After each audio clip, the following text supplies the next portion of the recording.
दोस्तों आज की इस वीडियो में हम लोग वृत्त का क्षेत्रफल और वृत्त की परिधि निकालना सीखेंगे। अगर आप गणित में कमज़ोर हैं तो कोई बात नहीं, मैं आपको एकदम शुरू से और एकदम आसान भाषा में समझाऊंगा, आपको ज़रूर समझ आएगा। तो चलिए इस वीडियो को शुरू करते हैं। तो देखिए सवाल क्या है। सवाल ये है कि 21 मीटर त्रिज्या वाले वृत्त का क्षेत्रफल और परिधि ज्ञात कीजिए। ठीक है, तो सबसे पहले हम ये जान लेते हैं कि त्रिज्या होता क्या है। ठीक है ना। तो यहाँ पे आप देख सकते हैं, यहाँ पर एक वृत्त है। अब इस वृत्त के एकदम बीच में एक बिंदु है, एकदम बीच में। तो अगर हम लोग इस बिंदु से बाहर तक अगर हम एक सीधी रेखा खींचें तो इसी रेखा का नाम त्रिज्या होता है, या फिर इसी रेखा की लंबाई को ही हम त्रिज्या कहते हैं। समझ में आ गया। अब मान लीजिए कि मैंने इसी बिंदु से इधर की तरफ यहाँ पे एक रेखा खींच दिया, तो इसको भी हम त्रिज्या ही कहेंगे। और ये जितना लंबा होगा ना, ये भी उतना ही लंबा होगा, क्योंकि ये एकदम बीच में बिंदु है ना। ठीक है, तो हम त्रिज्या कहीं पर खींच सकते हैं, हर जगह बराबर लंबाई आएगा। तो ये वृत्त हो गया, और इसी वृत्त की त्रिज्या कितना दिया हुआ है, 21 मीटर। एम का मतलब मीटर। तो ये लंबाई आपका दिया हुआ है यहाँ से यहाँ तक 21 मीटर। ठीक है, तो ये भी 21 मीटर होगा। यहाँ खींचेंगे तो ये भी 21 मीटर होगा। तो आप समझ गए होंगे कि त्रिज्या क्या होता है। ठीक है, तो हमें इसी वृत्त का क्षेत्रफल और परिधि निकालना है। ठीक है ना। तो देखिए त्रिज्या को हम लोग इंग्लिश में रेडियस कहते हैं, यानी कि त्रिज्या को इंग्लिश में रेडियस कहा जाता है। इसीलिए त्रिज्या को स्मॉल आर से दिखाया जाता है। ठीक है ना। तो सबसे पहले यहाँ पर त्रिज्या दिया हुआ है, तो हम यहाँ पे लिख लेते हैं कि यहाँ पर दिया हुआ है स्मॉल आर बराबर 21 मीटर। ठीक है ना। स्मॉल आर लिखने का मतलब यही हुआ कि मैंने त्रिज्या लिखा है कि त्रिज्या बराबर 21 मीटर। ठीक है। अब हम यहाँ पे वृत्त का क्षेत्रफल निकालते हैं। तो देखिए वृत्त के क्षेत्रफल का सूत्र होता है पाई आर स्क्वायर, यहाँ पर 2 घात है। ठीक है ना। तो इसी सूत्र को हम लोग ऐसे भी लिख लेते हैं, ये हो जाएगा पाई। ठीक है, बीच में देखिए ना प्लस है, ना माइनस है, ना गुणा है, ना भाग है। तो अगर दो चीज़ों के बीच में कुछ ना होता है तो हम गुणा मानते हैं, गुणा। अब देखिए आर पर 2 घात है तो इसको हम आर गुणा आर ऐसे लिख सकते हैं। आर पर 2 घात है तो हमने 2 बार लिखा। आर पर 3 घात रहता तो हम यहाँ पे आर गुणे आर 3 बार लिख देते हैं। ठीक है। अब यहाँ पर देखिए वृत्त के क्षेत्रफल का सूत्र ये होता है और वृत्त की परिधि का सूत्र ये होता है।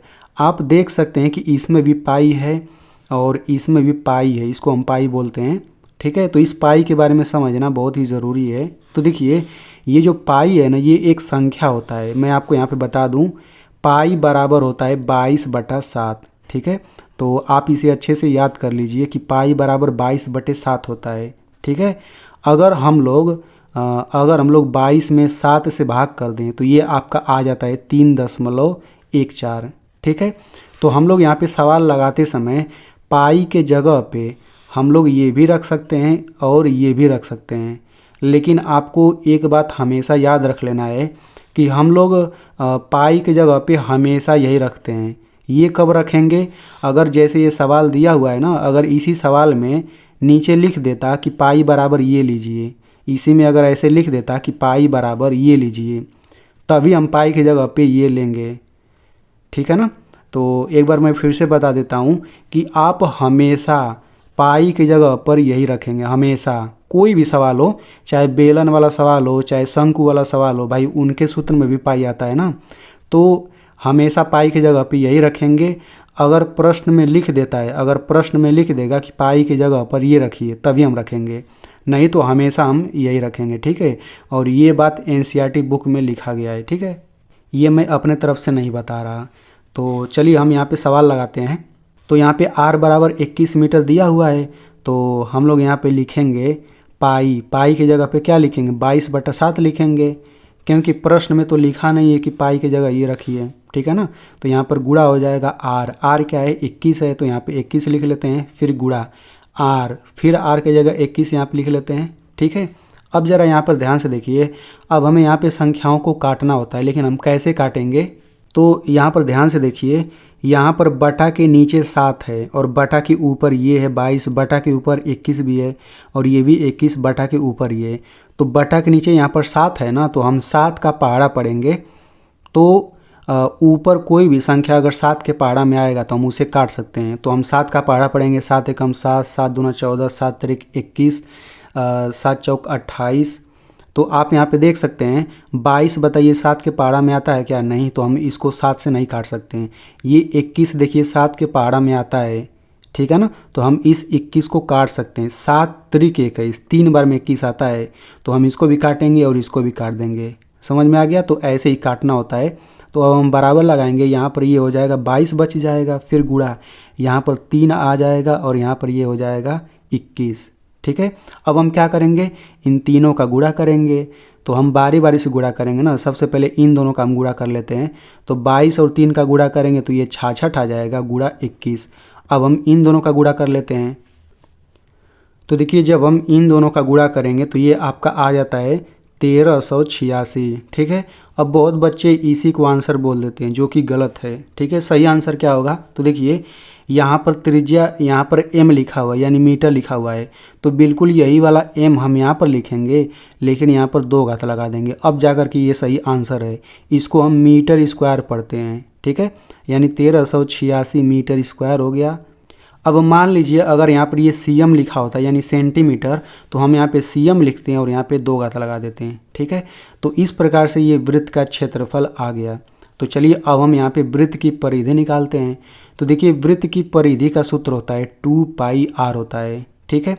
अब देखिए इन दोनों सूत्रों को याद करने का मैं आसान तरीका बता देता हूँ।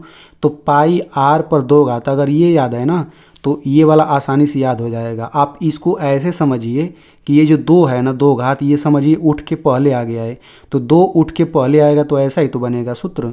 तो इस तरह से आप इसे याद कर सकते हैं। एक बात और समझ लीजिए, कभी कभी वृत्त का परिमाप पूछा जाता है, कभी कभी वृत्त का परिमाप पूछा जाता है। तो आप याद रखिए कि हम लोग परिधि को परिमाप भी कर सकते हैं, ठीक है, तब भी हम यही सूत्र लगाएंगे। तो चलिए हम मान यहाँ पे रख देते हैं सभी का। तो बीच में कुछ नहीं है तो गुणा माना जाएगा, तो ये हो जाएगा 2 गुणा पाई के जगह पे क्या रखेंगे 22/7, फिर गुणा आर। आर क्या है भाई? आर तो 21 दिया ही है, तो हम लोग यहाँ पर 21 लिख देंगे, ठीक है। अब बिल्कुल वही काम करेंगे। तो देखिए ये भी बटा के ऊपर है, ये भी बटा के ऊपर, ये भी बटा के ऊपर, केवल 7 नीचे है। तो बताइए 7 के पहाड़ा में ये आता है क्या? नहीं। 7 के पहाड़ा में 22 भी नहीं आता, ये आता है तो हम इसे काट सकते हैं। 7 तिरिक 21, 3 बार पढ़ने पर 21 आता है, तो काट के 3 लिख देंगे, इसको भी काट देंगे। तो ऊपर क्या बचेगा 2 गुणा 22 गुणा 3, यही बचेगा, ठीक है। अब इनका गुणा कर लेते हैं बारी बारी। तो इसका गुणा करेंगे तो ये आपका आ जाएगा 44 गुणा 3। अब हम इन दोनों का गुणा करेंगे, 3 चौक 12, 3 चौक 12, 1 13, ठीक है। अब हम यहाँ पे क्या लिखेंगे, यहाँ पर केवल मीटर लिखेंगे, केवल m लिखेंगे, ठीक है। तो यही आपका आंसर हो जाएगा। अब बहुत बच्चों को कन्फ्यूजन हो सकता है कि यहाँ पर m पर 2 घात आपने लगाया, यहाँ पे m केवल लिखा, ठीक है, तो ये भूल जाएगा। तो मैं इसको भी याद करने का तरीका बता देता हूँ। तो देखिए यहाँ पर r पर 2 घात है, तो यहाँ पे m पर 2 घात लगा दीजिए। वैसे ही यहाँ पर केवल r है, r पे कोई घात नहीं, तो यहाँ पे m पर कोई घात नहीं लगाएंगे, ठीक है। तो देखिए मैंने आपको इतनी आसानी से चीज़ों को समझा दिया। तो मेरी मेहनत के लिए आप लोग इस वीडियो को एक लाइक कर दीजिए और इस वीडियो को अपने दोस्तों के पास ज़रूर भेजिए, क्योंकि उनको भी फ़ायदा हो जाएगा।